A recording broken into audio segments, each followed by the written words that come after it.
Hey everybody, it's Master Gallengeist here, bringing you my review for the anime Fate Apocrypha. And I really enjoyed this one. It has kind of got me that, yes, I'm a fan of the Fate series and any kind of other kind of combinations they come up with, I think I'm really going to watch and really enjoy because I enjoyed the previous two Fate series that I've watched, and this one's pretty good.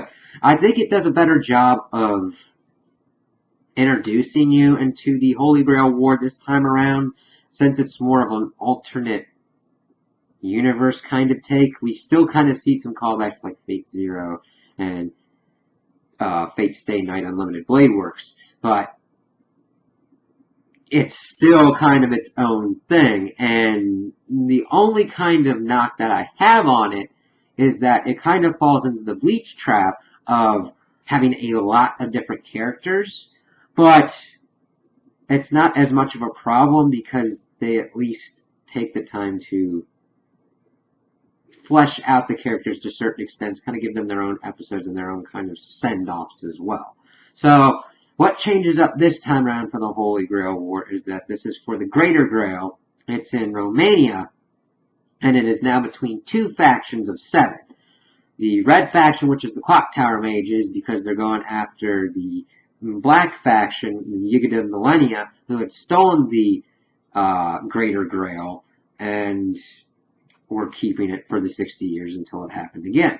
So, of course, we got the two teams of 7, and then we got one ruler class who's supposed to be an arbiter about what's going on. So, the first couple episodes deal with the kind of cool-ass clash that's going on between them, and we kind of get more onto our anchor characters.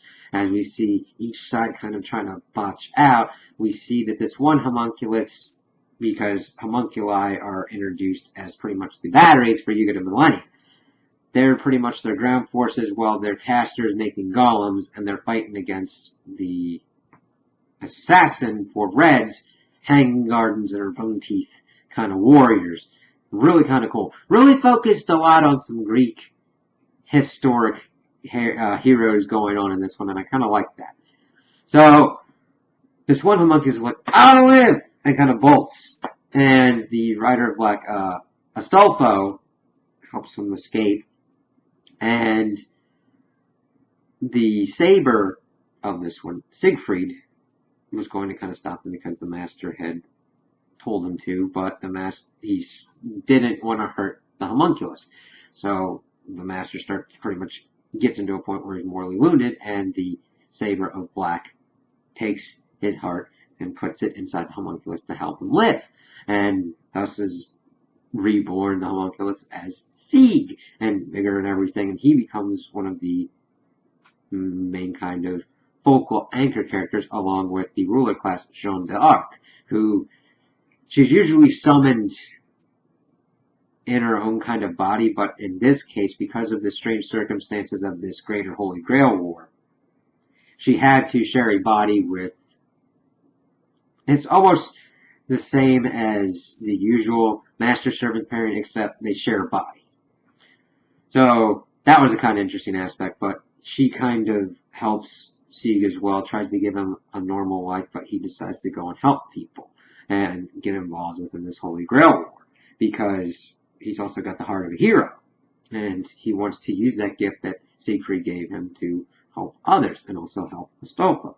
So, we keep seeing clashes. We get to the climactic battle where the red side we find out pretty much this dude named Shiro Kotomine, at least at the beginning, which I kind of like that this was a fusion of Shiro Emiya and Kotomine from Fate Zero. That was kind of crazy. But we find out later that this is Shiro Awakusa, who was a previous ruler one. This is a similar kind of effect of Gilgamesh, going from Fate Zero to Fate Stay Night Unlimited Blade Works.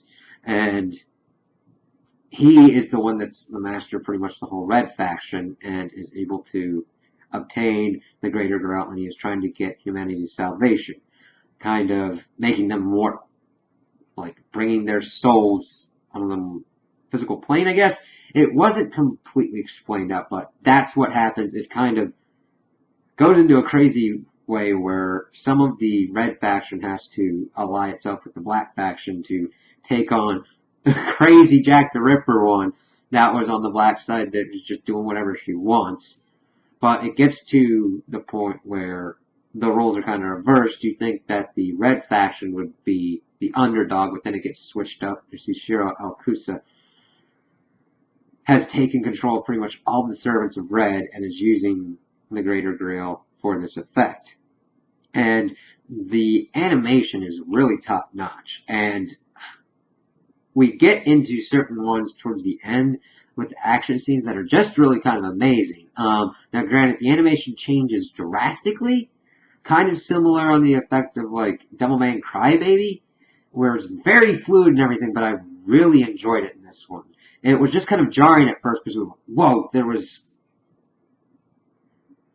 was very hard for it to transition because of how different the art styles were, but I don't believe that it was really bad because we're seeing like the Lancer of, well, not the Lancer. Yeah, the Lancer of Red fighting Sieg using his heart powers, which he was able to transform into Siegfried. But if he did it more than 3 times, it would have repercussions.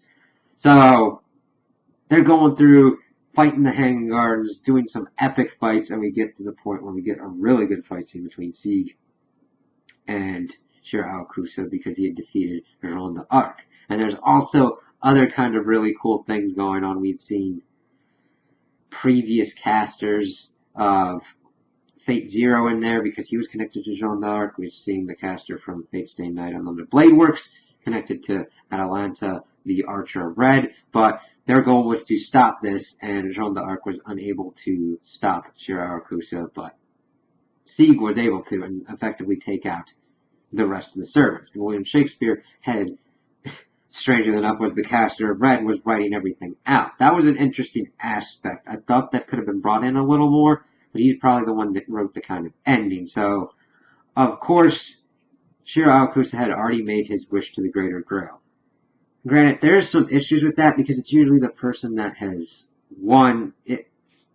In this Holy Grail War, both sides would have to get down to one victor, and then say that one team still has like 7 of their masters and servants. They'd still have to whittle it down to 1. So it was really kind of weird that Shiro Alcusa was able to make his wish. But Sieg gets in, communes with the Greater Grail, and makes his own wish to become the mighty dragon Fafnir and take the Holy Grail, the Greater Holy Grail, away so that it would not continue with Shiro Alcusa's wish.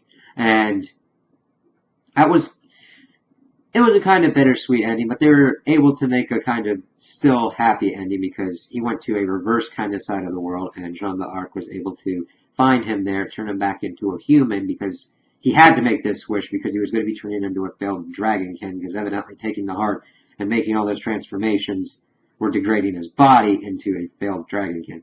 It was really weird how it popped up. It's not a bad development. It's just it wasn't as clearly telegraphed as it should have been, especially with the repercussions of him turning into a failed dragonkin. So instead he's like, you know what, make me into a dragon. Let me take this thing to the reverse side of the world. And it was kind of cool because we'd seen Sieg and Jean d'Arc feelings and relationship develop, and of course she professes her love to him at the end as they're kind of traveling around. I don't know if they're making their way back to the real world or whatnot, and that was kind of cool. And Astolfo had become Sieg's servant, and one of Sieg's last wishes was for Astolfo to bring joy to the world, and he would then wander around bringing joy to the world as his last command. So I liked how each character had their own kind of thing going on, and how each character was given, I believe, time enough to kind of develop and then have a nice end point, while also focusing on the anchor characters of Ruler, Jean d'Arc, and Sieg, as well as Shiro Alcusa and his goal. And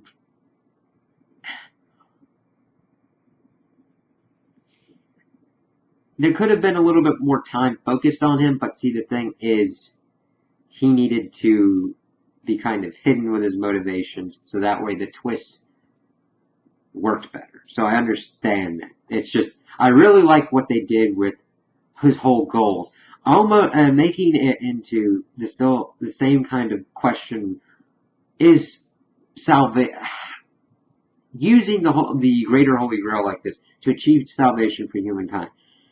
Is that an effective goal, and does that kind of work counter to what salvation is? I really like how they keep bringing up that kind of question and doing it in different kind of styles and ways, because we've seen with Shiro Emiya, he had a similar goal to Shiro Akusa, and what those kind of goals would have meant, and what those consequences would have been. I like how they delve into that, and also are able to keep the character development going forward for all the masters and all the servants. So, if you liked the previous Fate series, I would highly recommend seeing this, and because you'll get a lot of good action, a lot of good history going on, because there's a lot of Greek heroes in this, and they've all got kind of relationships, and some of them are on opposing sides, and it's really kind of cool to see that. It's just,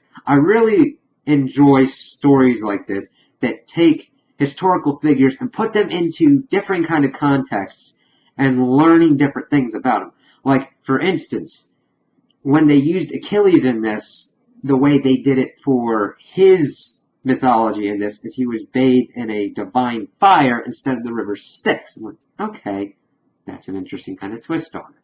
And doing all those kinds of things, and Jack the Ripper being a little girl and being essentially the souls of all these children murdered in kind of Victorian era London. It's like, wow, okay.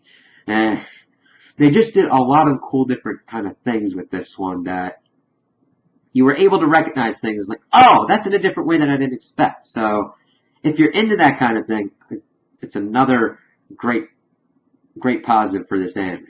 Now granted, if you're kind of, well, this isn't really that gory, but it's still kind of could be scary for certain people if they're not looking for a scary kind, if they're want to avoid those kinds of things. There's blood, but it's not overtly gory. It's just really good action, really good character development, and a really nice story, nice pace. It's a really well done anime, I believe. So, those are my opinions on the anime. Tell me what you guys think in the comments below. If you liked it, if you didn't like it, if you agree with me, if you disagree with me. Also, like and subscribe, and I hope you have a good day.